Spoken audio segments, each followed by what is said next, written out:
Hello जी। तो start करते हैं आज। एक और कंपनी उठाते हैं जिसका Q1 FY25 का रिजल्ट आया।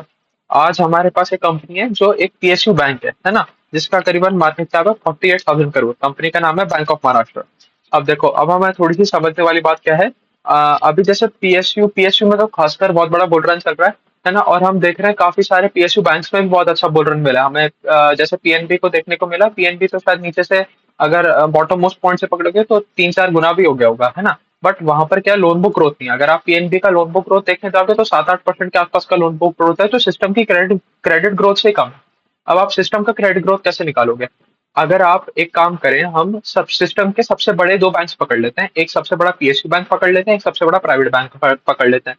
तो सबसे बड़ा बैंक कंट्री में हो गया एसबीआई, और सेकंड नंबर पे आता है हमारे पास एचडीएफसी बैंक।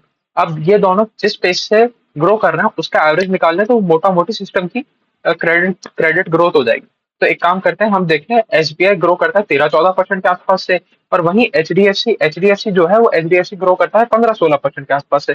तो एक हमारे पास एक बॉल पार्क फिगर आ गया 15% का, कि 15% की सिस्टम में क्रेडिट ग्रोथ है। तो अब 15% से नीचे अगर कोई ग्रो कर रहा है तो वो अपना मार्केट शेयर लूज कर रहा है। वो सिस्टम से भी स्लो बढ़ रहा है, तो उसमें कोई ग्रोथ फैक्टर नहीं है ना। तो अगर हम पीएनबी के बारे में देखें तो पीएनबी 7-8% से ग्रो करता है। तो फिर आप पूछोगे कि भैया फिर स्टॉक में इतना रन अप क्यों आया? देखो, स्टॉक में रन अप आने के बहुत सारे कारण हो सकते हैं। बट अगर हम फंडामेंटली थोड़े से कारण ढूंढने की कोशिश करें तो फंडामेंटली क्या हुआ है, उसके cross NP net NP numbers बहुत बहुत नीचे आ गए। मतलब एसेट क्वालिटी इंप्रूव हुआ। एसेट क्वालिटी इंप्रूव होने की वजह से क्या है, वहां पर नीचे प्रॉफिट दिखने लग गया। और प्रॉफिट दिखने लग गया, इसकी वजह से स्टॉक ने रन अप दिया। आप ये देखो, वहां पर लोन बुक ग्रोथ नहीं आ रही। भाई एक बार, अभी तो आपके पास पुरानी खराब एसेट क्वालिटी पड़ी थी, उसको आपने इम्प्रूव कर लिया। अब जब कुछ टाइम बाद, मतलब अभी भी काफी मतलब स्टेबलाइज हो चुकी है asset quality Punjab national bank की। बट अब आगे चल के जब एसेट क्वालिटी अच्छे लेवल्स पे आ जाएगी, तो फिर आप ग्रोथ कहाँ से लेके आओगे? वो तो फिर स्टैग्नेट कर जाएगा ना ग्रोथ। तो ग्रोथ तभी आएगा जब आपकी लोन बुक बढ़ेगी। तो ठीक है, बात बहुत सारी हो गई। अब हम आ जाते हैं बैंक ऑफ महाराष्ट्र पे। अगर हम बैंक ऑफ महाराष्ट्र का सबसे पहला मैट्रिक देखें तो लोन बुक ग्रोथ आया ऑलमोस्ट 19%, 18.9% का। तो सिस्टम क्रेडिट ग्रोथ से ज्यादा मतलब काम अच्छा हो रहा है, ग्रोथ फैक्टर भी है कंपनी में, और मार्केट शेयर कैप्चर करने की भी कहानी बन रही है। बट यहाँ पर एक चीज हमें देखनी पड़ेगी, यहाँ पर जो डिपॉजिट ग्रोथ आया वो डिपॉजिट ग्रोथ इतना अच्छा नहीं है। डिपॉजिट ग्रोथ मात्र 9.5% के आसपास का ही डिपॉजिट ग्रोथ आया। अब देखो, डिपॉजिट ग्रोथ इतना इतना इंपॉर्टेंट क्यों है? देखो, अगर अगर आपका डिपॉजिट ग्रोथ कम रहता है आपके लोन बुक ग्रोथ से, तो आपकी लॉन्जेविटी ऑफ द ग्रोथ कम हो जाती है। अगर आपका 18-19% का लोन बुक ग्रोथ है और अगर आपका ऑलमोस्ट 18-19% का ही डिपॉजिट ग्रोथ है, तो आप इसको लंबे टाइम तक सस्टेन कर सकते हो इस लोन बुक ग्रोथ को। आपको कोई प्रॉब्लम नहीं आएगी, क्योंकि आप एक तरफ से पैसा उठा रहे हो और दूसरी तरफ लेंड कर रहे हो। आपका लेवरेज रेशो बहुत ज्यादा नहीं बढ़ेगा, है ना। क्योंकि एक लेवरेज में भी तो कैप होती है ना, आप कितना भी लेवरेज लेके नहीं बैठ सकते। अगर हम बैंक की बात करें तो मोस्टली 10-11 टाइम्स के आसपास क्यूआईपी आ जाता है, और इसका हम जैसे आगे चल के देखेंगे तो ये बीच में तो पिछले साल तो 14 टाइम्स पे भी चला गया था। मतलब इससे इससे ऊपर जा नहीं सकते ना। तो आपका आपका जो लोन बुक का ग्रोथ है वो धीरे धीरे कम होने लग जाएगा अगर आपका डिपॉजिट ग्रोथ नहीं आया तो इसीलिए आपका डिपॉजिट ग्रोथ अगर ज्यादा हो आपकी लोन बुक ग्रोथ से तो बहुत ही अच्छी बात है। फिर तो आप बहुत लंबे टाइम तक इस ग्रोथ को सस्टेन कर सकते हो। वहीं अगर बराबर पे भी हो तो भी ठीक है। बट अगर कम होता है तो फिर आपको देखना पड़ता है कि आपकी ये लोन बुक ग्रोथ कितने ज्यादा समय तक आएगी। तो हमें इसमें एक सबसे पहला पॉइंट हमें क्या ध्यान रखना है इसमें, कि भैया यहाँ पर डिपॉजिट ग्रोथ 9.5% का ही आया, लोन बुक ग्रोथ तो अच्छा आया। बट अब हमें और फोकस किस चीज पे करना है, यहाँ पर इंप्रूवमेंट और कहाँ आ सकता है, कि यहाँ पर डिपॉजिट ग्रोथ भी हो रहा है ना। अगर अगर मैं थोड़ा लोन बुक साइज की बात करूं तो करीबन इसका 2 लाख करोड़ का इनका लोन बुक हो चुका है। तो 19% के गेन के बाद वाई लेवल पे इनका लोन बुक साइज आज करीबन 2 लाख करोड़ का है ना। अगर हम पिछले क्वार्टर के आपने मेरे कुछ वीडियोस देखे होंगे तो आपको भी सेम ही चीज कहानी है, कि भाई राइजिंग इंटरेस्ट रेट एनवायरनमेंट में टर्म डिपॉजिट की तरफ लोग बहुत ज्यादा जा रहे हैं, इसलिए कासा रेशो कम हो रहा है, कासा रेशो कम हो रहा है। हमारे कासा डिपॉजिट्स में ग्रोथ आई है बट ओवरऑल रेशो कम हो गया है। तो सेम केस इस बार भी यही देखने को मिला, है ना। अगर अगर मैं बात करूं तो इनका कासा बुक जो है वो 52.73% था लास्ट लास्ट टाइम, जो अभी गिर के रह गया 49.86%। तो इनके भी कासा में ड्रॉप आ गया, है ना। बट वही है, ये एक सीजनल इवेंट है। और उसके बाद अगर हम एक और चीज देखें तो अभी भी इनका ऑलमोस्ट 50% का कासा रेशो है। अगर आप कुछ प्राइवेट बैंक्स देखोगे, जैसे शायद मेरे को याद आ रहा है आईसीआईसीआई बैंक में तो ये कासा रेशो 39% का ही था। तो अब थोड़े पीएसयू बैंक्स में क्या होता है, पीएसयू बैंक्स थोड़े से ज्यादा कासा कासा स्टिकी इनका इसलिए रहता है क्योंकि इनके पास ज्यादा सैलरीड अकाउंट होते हैं, जो गवर्नमेंट एम्प्लॉयज के सैलरी अकाउंट होता है, मतलब और बहुत सारे जो गवर्नमेंट अकाउंट्स होते हैं उसमें ज्यादा ज्यादा फंड पड़े रहते हैं। तो थोड़ा सा पीएसयू बैंक्स में ये फायदा होता है। अगर आप जैसे मेरे को याद आ रहा है शायद जेएन के बैंक में मैंने एक स्पेस बनाया था या वीडियो बनाया था, वो आप जाके चेक करोगे तो आपको उसमें भी दिखेगा कि उनका भी कासा कासा शायद 55% के आसपास था। तो ये पीएसयू में थोड़ा सा कासा कासा ज्यादा मिलता है ना। अभी तक हम ये थोड़ा सा समझे। वहीं अगर हम प्राइवेट सेक्टर में देखें तो आईसीआईसीआई का तो शायद 39% का ही 39% का ही कासा था लास्ट क्वार्टर में। अभी उसका रिजल्ट आया नहीं है, उसका रिजल्ट आएगा तो उसकी भी एनालिसिस कर लेंगे।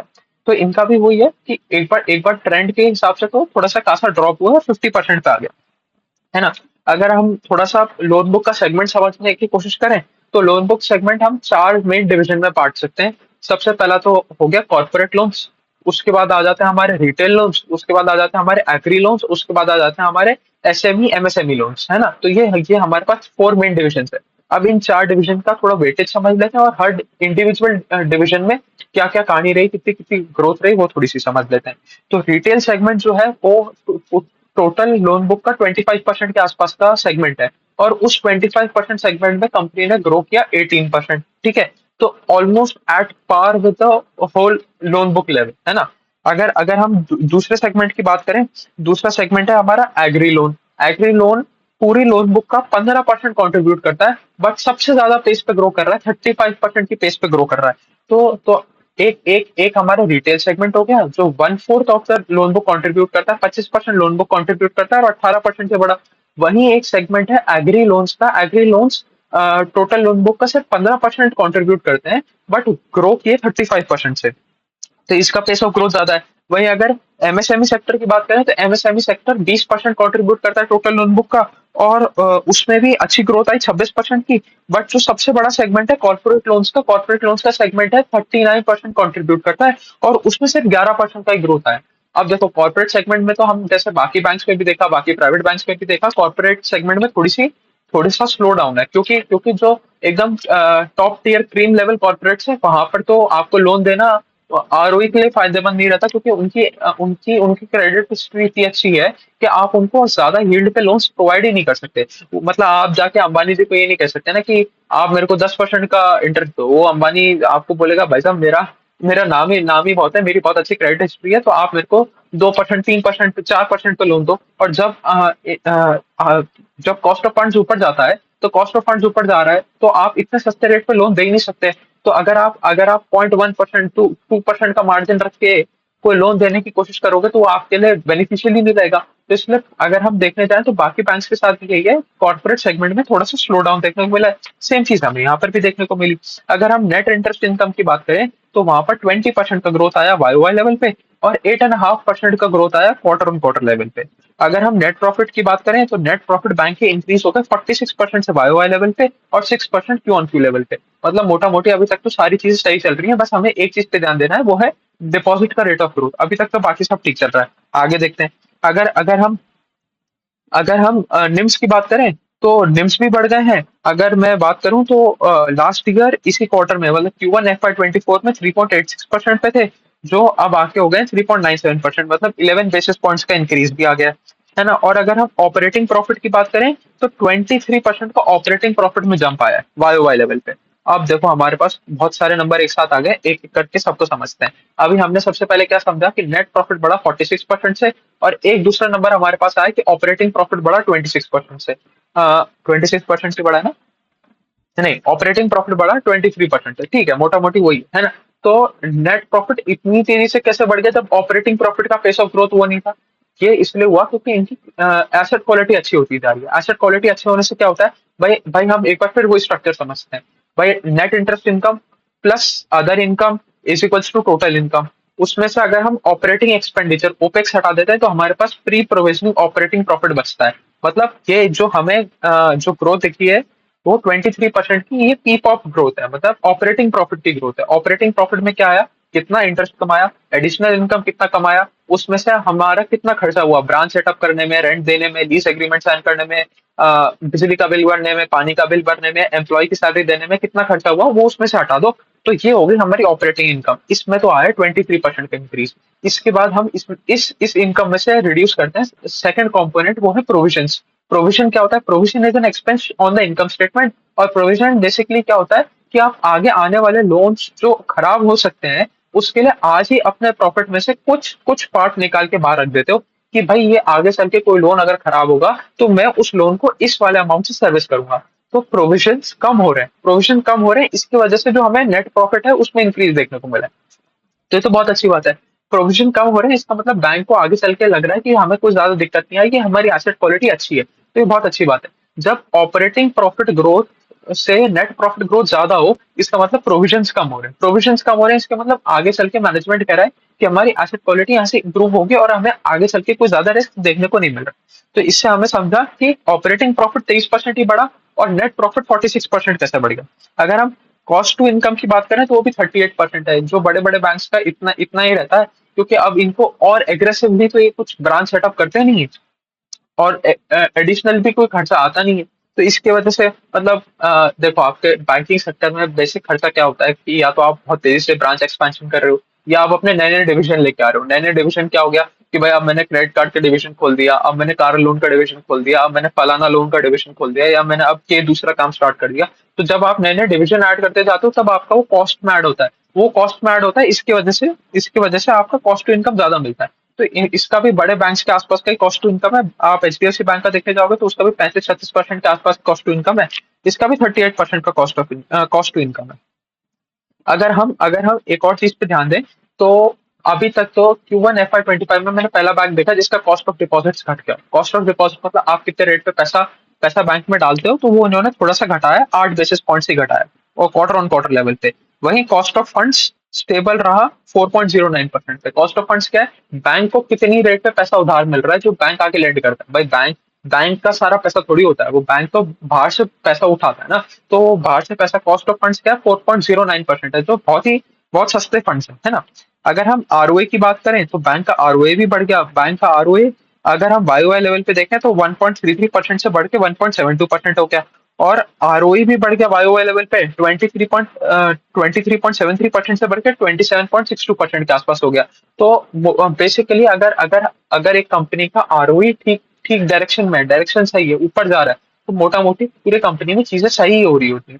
बट अभी अभी हमें सिर्फ एक ही कंसर्निंग पॉइंट मिला है, मतलब वो जो आगे चल के हमें ट्रैक करना है। अभी कोई एकदम खतरनाक चीज तो मिली नहीं है ना। एक ही चीज ट्रैक करनी है कि ये अपनी डिपॉजिट ग्रोथ को कैसे बढ़ा सकते हैं। तो इनका आरओई भी बढ़ गया। बट अगर आप क्वार्टर ऑन क्वार्टर लेवल पे देखोगे तो आरओई में हल्का सा डिप मिलेगा। अब हल्का सा डिप क्यों मिलेगा वो अभी हम देख लेते हैं। देखो अगर हम बात करें इस बैंक का लास्ट क्वार्टर में ऑलमोस्ट लेवरेज था 13.7 टाइम्स का। मतलब 1 रुपए पे 13.5 रुपए का लेवरेज था, है ना। वो वो इसने घटा के अब 12.5 टाइम्स किया। अब देखो आरओई का क्या फॉर्मूला होता है? ROE is ROA into leverage. अब थोड़ा सा लेवरेज कम हो गया, थोड़ा सा आरओए बढ़ा, तो मोटा मोटी वो आरओई को ज्यादा घटने नहीं दिया क्योंकि लेवरेज कम हो गया। भाई लेवरेज वाला कंपोनेंट कम हो गया, इसकी वजह से आरओई कम होना चाहिए था, बट उसको थोड़ा सा सपोर्ट दे दिया आरओए ने, तो इसकी वजह से आरओई में उतना ज्यादा डेंट नहीं पड़ा। अगर अगर मैं बात करूं, बहुत स्लाइटली गिरा है। अगर अगर मैं बात करूं तो अभी 27.62% है, पिछली बार 28.5% था। मतलब कितना कितना फर्क आया? 0.7 0.8% का आरओई में फर्क आया। तो ये कोई कोई ज्यादा दिक्कत वाली बात नहीं, क्योंकि ऑलमोस्ट बैंक्स मैक्स लेवरेज पे है। अब अगर इससे ज्यादा लेवरेज ले नहीं सकते और इनको अब इसके बाद क्यूआईपी करना ही पड़ेगा। क्यूआईपी क्या है? बाहर से पैसा उठाना पड़ेगा आगे की ग्रोथ फंड करने के लिए, है ना। अगर हम थोड़ी सी एसेट क्वालिटी की बात करें तो एसेट क्वालिटी में बैंक की कोई दिक्कत नहीं है, हर जगह इंप्रूवमेंट मिला है। बैंक अपने हर सेगमेंट का भी नंबर देता है कि भाई रिटेल में हमारा ग्रॉस एनपी नेट एनपी कितना था, एमएसएमई में कितना था, एग्री में कितना था, कॉर्पोरेट में कितना था। तो हर हर सेगमेंट पे इंप्रूवमेंट देखने को मिला है। अगर हम ओवरऑल लोन बुक की बात करें तो ओवरऑल लोन बुक पे ग्रॉस एनपीए इंप्रूव किया है और अब घट के रह गया 1.85% ही, और नेट एनपीए तो 0.2% ही रह गया। अगर हम एक और चीज होती है फ्रेश स्लिपेजेस। फ्रेश स्लिपेजेस क्या होता है कि जो जो पुराना हो गया वो तो हो गया, बट जो अब आपने नया लोन दिया था, नया लोन कितना खराब हो रहा है, नया लोन क्या सही जगह गया है क्या? तो फ्रेश स्लिपेजेस में भी ड्रॉप मिला और अब वो 1.18% पे है। तो ओवरऑल एसेट क्वालिटी तो बैंक की बहुत अच्छी है। बैंक ने एक और चीज बोली कि थोड़ी सी क्रेडिट कॉस्ट हमारी बढ़ सकती है 0.9% से 1.12%। बट ये थोड़ा सा इसलिए भी हो सकता है क्योंकि प्रोडक्ट में चेंज हो रहा है, जो हमें एग्री में जो थोड़ा सा हाई रिस्क वाले लोन्स है उसमें थोड़ा सा हमें पेस ऑफ ग्रोथ ज्यादा मिला है, तो उस वजह से भी ये हो सकता है। अगर हम लास्टली हम बात करें ब्रांच एक्सपेंशन की, तो कंपनी ने वाई लेवल पे 10% का ब्रांच एक्सपेंशन किया है, और अब इनकी टोटल ब्रांचेस हो गई हैं 2499, है ना। तो ये था पूरी कहानी बैंक ऑफ महाराष्ट्र की। ओवरऑल एक अच्छा बैंक है, एक पीएसयू सेक्टर में अच्छा बैंक है जो अच्छी रेट से ग्रो कर रहा है, और ऑलमोस्ट सारे मैटर के ठीक है। बस एक चीज पे हमें ध्यान देना है कि इनका रेट ऑफ डिपॉजिट कैसे बढ़ेगा। भाई या तो अभी बैंक क्यूआईपी कर ले, क्यूआईपी कर लेगा तो फ्रेश फंड्स आ जाएंगे, फ्रेश फंड्स आ जाएंगे तो कोई दिक्कत नहीं है, आगे ग्रोथ के लिए और पैसा आ जाएगा बैंक के पास। या फिर इसको अपने किसी भी तरह करके अपना रेट ऑफ डिपॉजिट ग्रोथ बढ़ाना पड़ेगा। तो ठीक है, चलिए अभी के लिए इतना ही रखते हैं। Thank you.